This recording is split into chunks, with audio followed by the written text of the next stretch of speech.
Hi everyone, my name's Lily and I am the book reviewer behind Utopia State of Mind, and today I'm bringing you my April wrap up. I have filmed this a few times on TikTok and just gotten it wrong every time and said May, but this is the April wrap up. I April was a doozy. First, let's just start off with how April was. April was a doozy. If you saw me in New York City and you got earrings from me, I hope you enjoy. I was giving out earrings basically anywhere I could. I went to New York City with 2 boxes of earrings and only came back with one, and also a little bit less than one because I put them all on cards, mostly because there are a lot of orphans at the end. I should have thought about this better and like put them all on cards, or put them all together paired, but I didn't. So thankfully there are only a few where I'm kind of like, not great. There are some where just the tops are a little bit different, but I don't think it's that big of a deal. But yeah, April was intense. There was a lot of spring cleaning going on, but there was also there are a lot of events. I feel like I was in New York City for like 5 days consecutively, which is a lot. It's a lot for a bookworm introvert like me. I met so many great authors, so many great friends, old friends, new friends, everything. It was just so fun. I will kind of try to leave some TikTok link vlog things down below. Went to some new bookstores for the first time, new cafes. It was just really fun experience overall to go to different publishers' offices as well. Like, it just was so fantastic, but also so exhausting. And as I said, a lot of spring cleaning in my house as well. So yeah, just overall a lot. What did I make in April? So I didn't finish anything. Okay, really. What I did is I actually finished the ribbing of this slipover, so I'm gonna wear it and show it to you. I did the majority of this though in March. I just had to finish the like the ribbing for this one. I haven't woven in the ends, so don't come for me. But basically, this is what it looks like. It's this beautiful, it's called the Solstice Spencer slipover, or the Solstice slipover basically, and it has this really beautiful kind of ribbing, not ribbing, it's sort of like a lace cable pattern. I really like it. This is actually the first time I'm wearing it in reality. I had never tried it on before seaming. I'm very much when it comes to knitting, I'm very much a trust the process kind of person. I hate trying it on and adjusting it. Like, I know that one day that's gonna bite me, but I don't like doing that. So this is the first time I put it on. The ribbing for the arms is a little bit more flexible than I thought. I probably should have tried to cinch it in a little bit, but I didn't want to do that when I was doing it. So yeah, but I really like it so far. And it's also like a very comfortable, deeper cut here, if you can tell. So, I really like it. Super soft. This is my favorite so far yarn for like sweaters and stuff. It's the Loops and Threads Luxe Merino, and it's just a really nice blend of wool and acrylic, or merino wool and acrylic, and I really like it. They're very soft. I did the petite knit brioche slipover in this one in blue. This is now there, and I'm working on the orchid sweater pattern. I will link the TikTok down below so you can watch me just crash out about it. But that is, the yoke is done basically, and a little bit of like up to down a couple centimeters below the arm separation. So I will link that down below, but it's not done. So hopefully you'll see that in a May wrap up. But let's get into the books. So for the month of April, I had an interesting month. I feel like at the end of April, I was like, oh my gosh, I have read so much. My brain feels like it's melting. And then I was actually doing the statistics, and it's not actually, like, I expected it to be my biggest, highest grossing kind of month, and it wasn't. So that was a surprise. So of the books that I read in April, 30% of those featured queer characters as main characters, and 40% of those featured BIPOC characters as main characters.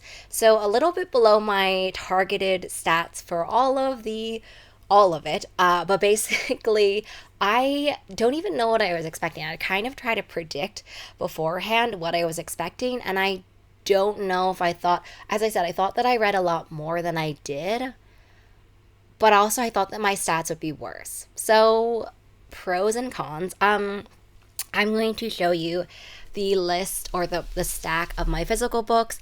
I've actually gone through a lot of the books because I've started putting aside the books that I read for May, so it was kind of chaotic to make this pile, but here we go. It is this. Oh, it is so heavy, but these are all of them.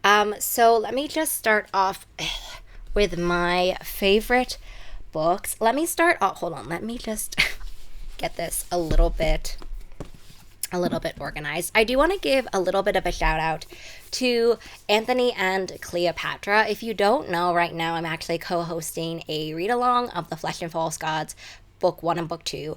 So we read Anthony and Cleopatra as our pre-reading kind of homework before we're reading Immortal Longings, which I'm going to be reading when I'm done filming this video.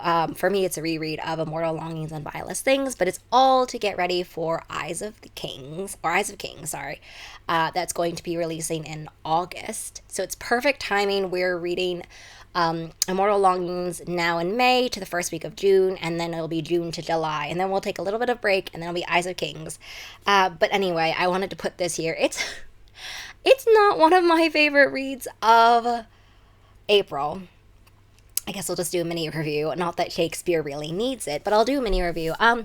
I read Cleopatra by Sarah El-Arifi recently, and so reading Anthony and Cleopatra felt a little bit weird. It felt a little bit like have I read this story before? Which I obviously have because I read Cleopatra. So in that sense, it was sort of a refresher, but also like politically, I was kind of thinking about it. There aren't a ton of things that happen. You know, to me, the pacing beats of this one felt a little bit different than a lot of the other Shakespeare plays I've read, and I've also never before this really read one of the political ones.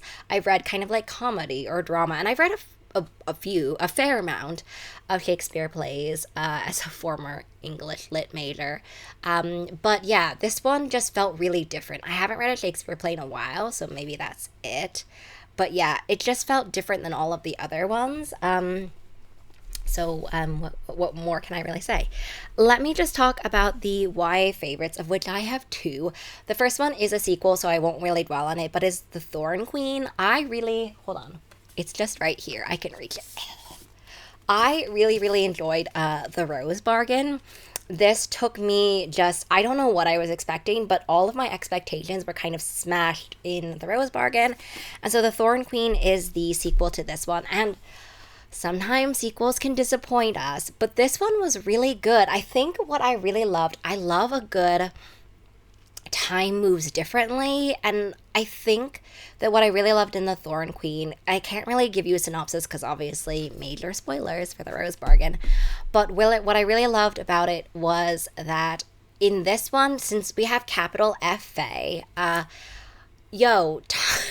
time passing differently messes you up, and I feel like The Thorn Queen really gets into that, the kind of psychological trauma of that, which sounds like a really weird thing to say that I loved, but I did. So that is The Thorn Queen. As I said, I don't want to dwell too much on it because I don't want to give spoilers unwillingly or unwittingly, basically. And then the next one is A Wild Radiance, which, oh my gosh, this one I loved after finishing it, and my love has only grown as I thought more and more and more about it. It is this queer kind of historical fantasy steampunk-ish kind of world. It's set in the past, but there's also like fantasy to it. Basically, the main character has Radiance, which to me is kind of like a fantastical energy source.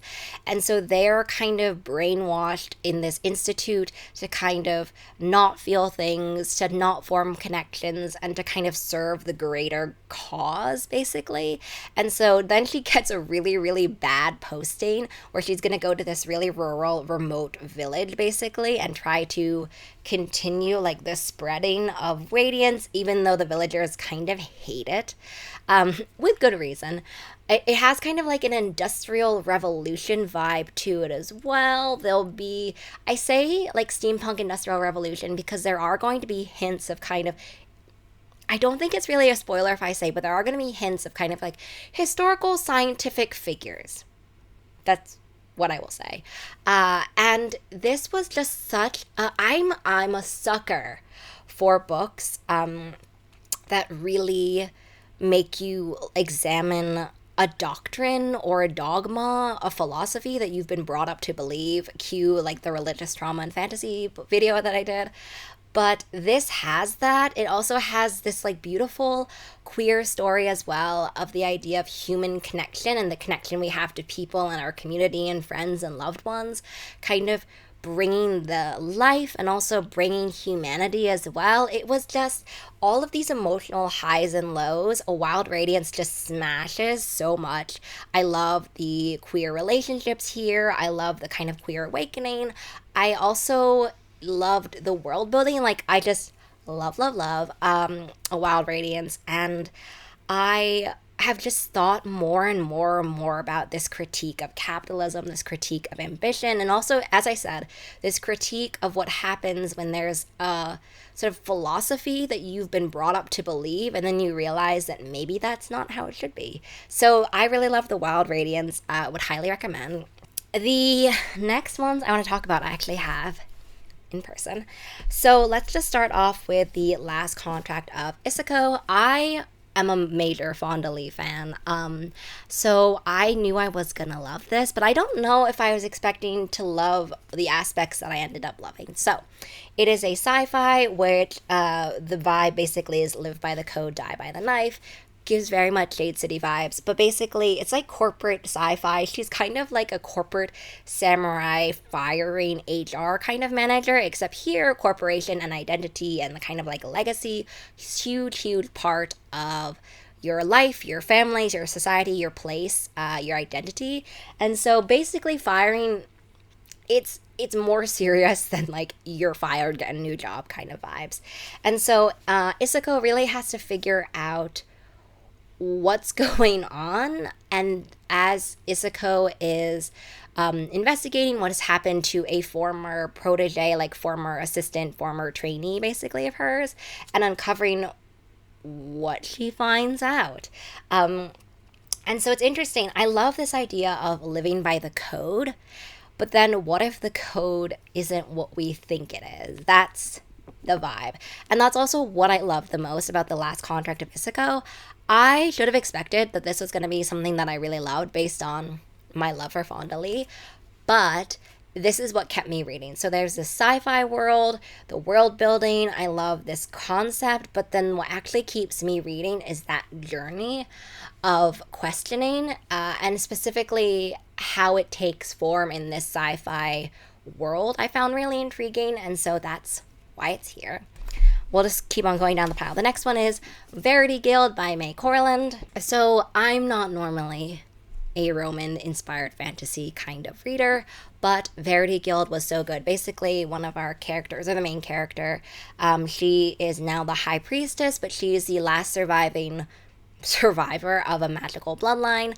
And so all of a sudden, a senator is unalived, and so she is the suspected person, and then the other character, this slow burn romance kind of love interest, is investigating that, and so they kind of become unwilling allies at the end of the day to kind of unravel this mystery. It feels like it ends up being kind of this locked room murder mystery with fantasy as well, so it ends up being so compelling. I think the only thing that could make me really like this kind of Roman-inspired fantasy would be a murder investigation. I feel like all of the books that I've really enjoyed in Roman-inspired fantasy worlds have been murder investigations. So yeah, this cracked the code. I really have been a fan of Corland's writing for a while, and so this was really fun, really special to get this arc as well, and it was just something that just swept me away. I love a good murder investigation, and specifically how the world is expanding and becoming more developed as we go on, and as we see more and more people falling down. We see more people doing that, and also see more and more sneak peeks of the way that the world is not all right in here. And the last one is This Kingdom Will Not Kill Me, which is by far the heaviest of all of these books. I don't know honestly why some of these books are so heavy, but it's This Kingdom Will Not Kill Me. I listened to this on audiobook and it was so good. If you like Long Live Evil, which I loved, this one. Like, it feels so meta. Basically, the main character is transported into this magical fantasy world, which she loves. We've seen this before, except Andrews, which is I think a writing duo. So they take this on in a very fun kind of meta way, but also in a way that you're not really expecting, right? She has no special skills. She kind of sucks and she keeps coming back from her inevitable ends because she's not very good at things, right? She doesn't have super skills. She just has knowledge. And as well, there are various points in the book where she's kind of like, I remember too much. Like, what is going on? So that's what I mean by there's this meta playfulness with the actual genre and the actual trope of being transported into your favorite fantasy world, which I found super refreshing and very unique. And also the interesting magical fantasy story, which is this is so heavy. I'm going to put this down. The interesting magical fantasy world, which is explored in that book, is so immersive. I loved how the characters really keep you on your toes. I never knew what to expect, and it's just such an interesting way to approach world building and characters. What I also really loved, which I don't feel like you see, I guess you see but you don't see, do you see? What I ended up really loving is the way that the main character has to kind of figure out, do I just sit by and watch everything happen the way that it's supposed to do? Or do I say something? When am I going to make a stand and kind of put my neck out for other people, but also change the story and let go of the only power, the only currency I have, which is knowledge about people and events. So that was so good in This Kingdom Will Not Kill Me. I cannot wait for the second one. It was one of those things where I had seen so much hype for this, and also now I'm going to go read all of Ilona Andrews' books because I had seen this a lot in the paranormal romance sphere, and I grew up on paranormal romance. I read those basically before I really read a lot of YA books. So it's kind of returning back to my roots, and now I'm kind of obsessed. So this was just a book that I had seen a lot of hype for, and then I really wasn't sure about it, and I started reading the audiobook and immediately fell in love. It was something where I actually found excuses to listen to this book and to find tasks I could do while I listened to this book. And it was just so compelling. I loved the characters. I also love the romance in this one. It is so good. I don't want to give away too many details about this one, but if you love surprising characters, which are really going to twist the knife, and also a host of side characters, which I really love, you have to read this one. It was something where it just breezed by, and until I actually got my finished copy in the mail, I didn't realize it was so thick. How many pages is this? It's almost 500 pages, so it's about 470-ish pages. And when I was listening to the audiobook, it just breezed by. I had no idea that it was going to be this thick. And then when I got it in the mail and I felt how heavy this book was, I was kind of like, oh, damn, this is I could do some serious damage with this book. So those were my favorites of the month of April. I would love to know what some of your favorites were in the month of April. I have sat down and had really a lot of different ideas for videos that I'm going to be posting and kind of planning out. So I'm intrigued by what the next couple of months hold, and I will see you in the next video. Have a really great rest of your reading day, week, month, and year. I'll see you later. Bye.